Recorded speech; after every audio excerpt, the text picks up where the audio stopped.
Good morning, students. Today we'll start with the hydrosphere. That is the next chapter. That is chapter number 11, hydrosphere. Okay. So hydrosphere means what, children? Hydro means water, and as we know that our Earth's surface or surface of the Earth is covered with 71% of water. Okay, and hydrosphere is referred to the combined mass of water found on Earth, that is in ocean, rivers, streams, lakes, combined water, and in atmosphere plus in underground water also. Okay. See, today we will study the major sources of water on Earth. From where do we get From where do we get water? So these sources are mainly of four types. That is ocean water, water present in the oceans, water present on land, water on land. Then we have underground water. Then water in underground water is water which is present inside the surface of Earth. Then water in atmosphere, the water which is present in the atmosphere.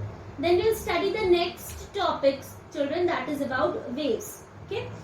First, ocean water. So, see, the 97% of water supply which is present on Earth's surface is present in oceans. Okay, which is unfit for human consumption, because as you know that salt content in ocean water is very high, so it's not useful for drinking, is not used as drinking water. And remaining 3%, in remaining 3%, 2.3% is already logged in polarized cap region. Then 0.7% is available as fresh water, but in 0.7% also 0.66% is underground water, and next, children, 0.03% is available as fresh water, which is in rivers, lakes and streams.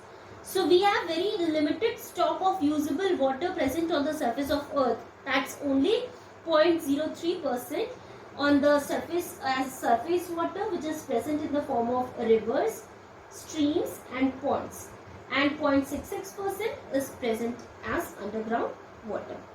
Okay. Then we have the next topic as water on land.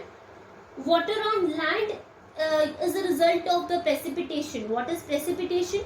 Precipitation is the conversion of water vapor into the clouds when the clouds become too heavy. See, three processes take place one after the other. That is evaporation, that is conversion of water to water vapor. Then we have condensation. Condensation is the condensing of these water droplets or above on the in the sky. Then when this water vapor collect together, to form clouds, and when these water droplets or these clouds become too heavy to be floated in the sky, then they come down as rain, which is called as precipitation. So that precipitation only is a result of the water which is present in underground in the form of the water seepage, in the form of streams, a river which is flowing on land which joins the sea. Okay. Underground water is a form of precipitation that is formed due to rain and snow flows on the surface, and some of the water evaporates. When the water falls down as precipitation, children, some of the water evaporates, okay, and some of the water seeps underground. So that underground water is available to us as underground water, which is 0.66%. Okay. Then the water gets collected under the surface, which is known as underground water, which remains in soil, subsoil or bedrock. Most of the water, it reaches to the sea. An underground water stream that is saturated with water, it transforms water, readily known as an aquifer. What is aquifer? The water which is present underground and transfers the water to a stream, which is known as aquifer. Okay. See, children, water in atmosphere. Then the next topic is water in atmosphere. Water in atmosphere is present in the form of vapor in the air. Okay. which give rise to humidity, and then water evaporates from the ocean due to the process of evaporation. It condenses due to the condensation process. It is present in the sky. Then it forms cloud, fog, and finally the precipitate, causing rainfall or snowfall. Okay. So this cycle, children, is known as hydrological cycle or water cycle. Okay. The cycle which takes place three processes together, that is evaporation, condensation, and precipitation. That is known as what? That is known as hydrological cycle. That is circulation of water which goes on and on. Okay, it's an never-ending process, and it's the circulation of water among atmosphere, hydrosphere, and lithosphere. Okay. And water, it cannot be created nor it can be destroyed. It can only be transformed from one form to another. Okay. Water cannot be, it can neither be created nor be destroyed. It can just be transformed from one form to another form. Like we have water in three forms, like solid, liquid, and gas.